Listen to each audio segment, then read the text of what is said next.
स्वागत छ भाइ बहिनीहरुलाई नेपाल अनलाइन स्कुलमा। हामीहरूले सर्ट क्वेशन्सहरु डिस्कस गरिरहेका थियौं। म्याट्रिक्समा सोधिने तपाईहरुलाई सर्ट क्वेशनहरु डिस्कस योभन्दा पहिले डिस्कस गरिरहेका थियौं। योभन्दा पहिले हामीहरूले 2074 र 2075 र 2073 को क्वेशनहरु पनि गर्यौं।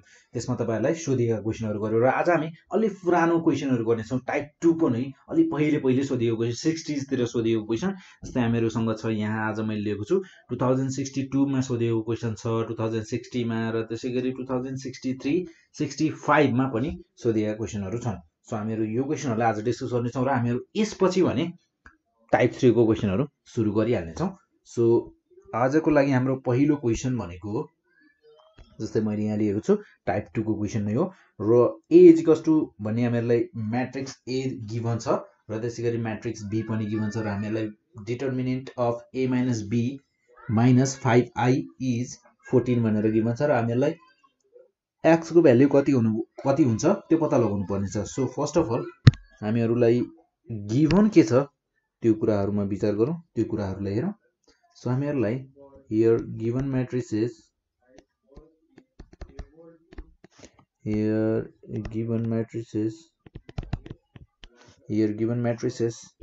a इज इक्वल्स टु हामीहरुसँग छ -4 5 देन 7 8 ठीक छ। देन त्यसैगरी हामीहरुसँग छ b म्याट्रिक्स गिभन छ, b छ हामीहरुको 4 6 x 3 ठीक छ। देन हामीहरुसँग एन्ड हामीहरुसँग छ a - b - 5i determinant of a - b - 5i is equals to हामीहरुलाई गिभन छ 14। देन हामीहरुलाई भनेको छ x is equals to what, हामीहरुलाई x को भ्यालु पत्ता लगाउनु पर्ने छ। So now first of all हामीहरु a - b - 5i क्याल्कुलेट गरौं। सो a - b - 5i को determinant is equals to determinant भन्दा पनि यति नै क्याल्कुलेट गरौं न फर्स्ट अफ अल हैन। सो -4 5 7 8 यो भयो हामीहरुको matrix a minus matrix b यानी कि 4 6 x 3 हुने भयो र त्यसैगरी -5i। देन 5i भनेको आइडेन्टिटी म्याट्रिक्स कस्तो हुन्छ 1 0 0 1 यो भयो हामीहरुको आइडेन्टिटी म्याट्रिक्स। सो i भनेको हामीहरुको आइडेन्टिटी म्याट्रिक्स, यो कुरा थाहा हुनु पर्यो तपाईहरुलाई। देन हामीहरुको यहाँ अब क्याल्कुलेट गर्ने हो भने यो हुने भयो हामीहरुको -4 देन 7 - x 5 - 6 8 - 3 सो माइनस 5 1 जा 5 0 0 5 सो यो हुने भयो हामीहरुको -8 -1 7 - x अनि 8 - 3 5 र -5 0 0 5 सो अब यसलाई क्याल्कुलेट गरौं हामीहरुको -8 -5 -1 -0 देन 7 - x -0 5 -5 र यहाँ हामीहरुको हुने भयो यो भनेको -13 देन -1 7 - x 0 यो भयो हामीहरुको a - b - 5i। सो अब यसको डिटरमिनेन्ट क्याल्कुलेट गरौं। Therefore a - b - 5i then यसको डिटरमिनेन्ट क्याल्कुलेट गरौं। Now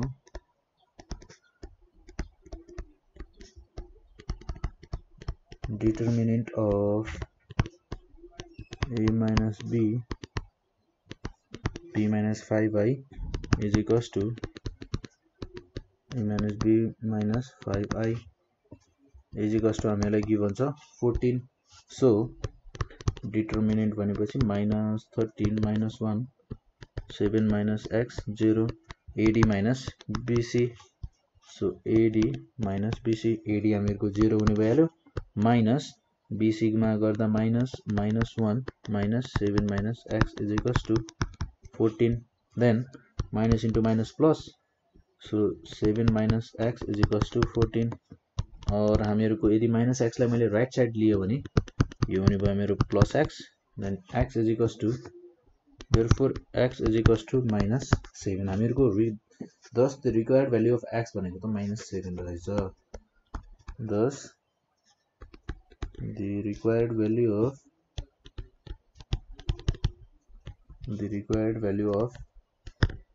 of x is -7। यसरी हामीहरूले क्याल्कुलेट गर्न सक्छौँ। यो थियो हामीहरूको 2062 मा सोधिएको क्वेसन। 2062 रेगुलरमा सोधिएको क्वेसन थियो र त्यसै गरी 2060 मा सोधिएको क्वेसन हेरौँ है। जस्तै हामीलाई 2060 मा रेगुलरमै सोधिएको क्वेसन हो। सो 2060 मा सोधिएको रहेछ if a is equals to भनेर हामीलाई म्याट्रिक्स गिभन थियो 3p - 2p 3 यहाँ हामीहरूका एलिमेन्ट्सहरू थिए र and the value of its determinant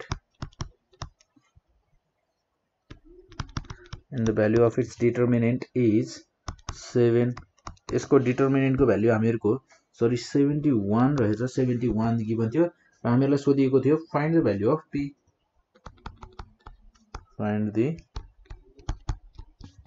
of p। भनेर भनिएको थियो। सो त्यसै गरी अब हामीहरूलाई फर्स्ट अफ अल हामीलाई गिभन कुराहरू के छ त्यो लेखौँ यहाँ। Here given matrix is here a is equals to लेख्छौँ सिधै 3p - 2 4 3 र यो भयो हामीहरूको एलिमेन्ट्सहरू a भन्ने म्याट्रिक्सको। र त्यसै गरी हामीहरूलाई यहाँ गिभन भनेको जस्तै अब यहाँ हामीहरूको so determinant of a is equals to हामीहरूसँग छ 71 देन हामीहरूको डिटर्मिनेन्ट अफ a भनेको हुन जान्छ 3p - 2 4 3 इज इक्वल्स टु 71 और डिटर्मिनेन्ट भनेको हामीहरूको ad - bc हुने भयो। ad भनेको 9p - 2 4 हुने भयो then is equals to 71 or 9p minus into -8 is equals to 71 or हामीहरूको 9p minus plus 8 is equals to 71 then हामीहरूको 9p is equals to 71 minus 8 then हामीहरूको 71 माइनस 8 भनेको त हामीहरूको हुने भयो 63 और 9p is equals to 63 or p is equals to 63/9 then हामीहरूको therefore p is equals to 6 हुने भयो। Thus the required value of p is 6। Thus the required value of p is 6। हामीहरूको p को भ्यालु रहेछ 6। र त्यसै गरी एउटा अर्को क्वेसन हेरौँ। हामीहरूको रेगुलरमा सोधिएको क्वेसन छ, सरी सप्लिमेन्टमा सोधिएको क्वेसन रहेछ। सो सप्लिमेन्टको क्वेसन हामीहरूको 2063 मा सोधिएको क्वेसन रहेछ।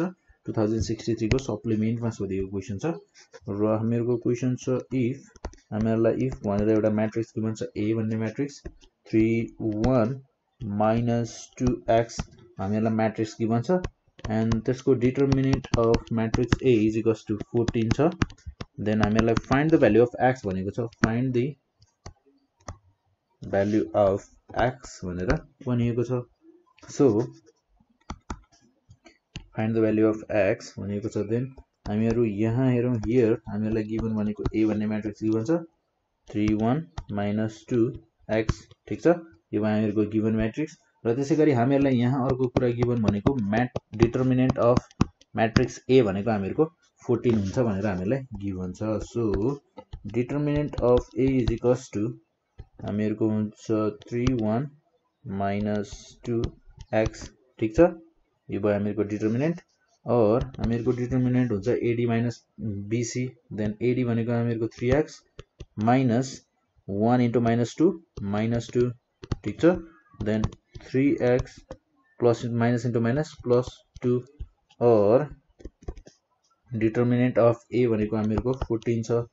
सो और 14 देन और 14 - 2 इज इक्वल्स टु 3x और हामीहरूको 3x is equals to 14 - 2 12 therefore x is equals to 12 minus 3 is equals to 4 hence the required value of x हामीहरूको रहेछ 4। thus the required value of required value of x is 4 हामीहरुको x को value भनेको त 4 रहेछ र त्यसैगरी एउटा अर्को क्वेशन हेरौं हामीहरुको 2065 को स्टुडेन्ट्सहरुलाई दाइ दिदीहरुलाई 2065 को रेगुलरमा सोधेको क्वेशन रहेछ र रेगुलरमा सोधेको क्वेशन छ हामीहरुसँग यो क्वेशनमा हामीहरुलाई म्याट्रिक्स A र B दुईटा म्याट्रिक्स गिभन छ र तिनीहरुको मल्टिप्लिकेसन गरेर तिनीहरुको डिटरमिनेन्ट गिभन छ हामीहरुलाई 5 र त्यसैगरी भनेको छ find the value of x so question हेरौं first of all if A is equals to यानी कि A मैट्रिक्स गिभन छ 1 2 then 3 1 यो भयो हामीहरुको matrix A then B is equals to हामीहरुसँग मैट्रिक्स छ 2 3 1x यो भयो हामीहरुको matrix B so and determinant of AB matrix is equals to 5 भनेर भनेको छ then find the value of x find the value of x x को value कति हुन्छ पत्ता लगाऊ भनेर भनेको छ so first of all here हामीलाई given matrixहरु लेखौं here given matrices are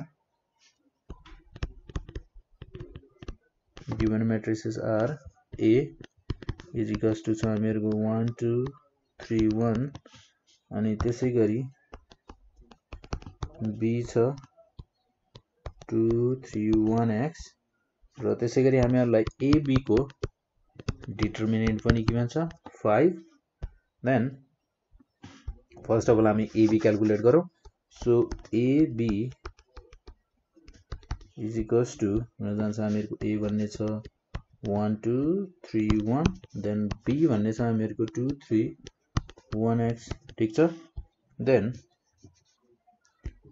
हामीहरुको यो दुईटालाई मल्टिप्लिकेसन गर्दा यो हुने भयो हामीहरुको 2 plus 2 3 plus 2x then त्यसैगरी 6 plus 1 त्यसैगरी 9 plus x ठीक छ यो भयो र त्यसपछि हामीहरुको यो हुन जाने भयो 4 7 3 plus 2x 9 plus x यो भयो हामीहरुको AB को multiplication of A matrix and B matrix भनेको यस्तो हुने भयो र त्यसैगरी यहाँ हेरौं हामी डिटरमिनेन्ट अफ AB कति हुन्छ डिटरमिनेन्ट अफ AB भनेको हामीहरुको now determinant of AB is equals to हुने भयो हामीहरुको 4 7 3 plus 2x 9 plus x ठीक छ then AD minus BC so AD minus BC AD भनेको हामीहरुको 9 plus x ठीक छ then minus BC यानी कि 7 3 plus 2x ठीक छ then हामीहरुको 9 4 जा 36 plus 4x minus 21 minus 14x then 36 minus 21 भनेको हामीहरुको हुन जाने भयो 20 minus 15 minus 4 यानी कि 10x then हामीहरुको डिटरमिनेन्ट अफ AB हामीहरुलाई अलरेडी गिभन छ determinant of AB is equals to 5 भनेर हामीहरुलाई त थाहा छ देन हामीहरु यहाँ लेख्न सक्छौं 5 इज इक्वल्स टु र यहाँबाट हुने छ हामीहरुको 5 is equals to 15 minus 10x ठीक छ देन हामीहरुको minus 10x लाई हामी लेफ्ट साइडमा ल्याउन सक्छौं र यो हुने भयो हामीहरुको plus 10x 15 minus 5 then or 10x is equals to 10 or x is equals to 10 by 10 therefore x is equals to 1 hence the required value thus the required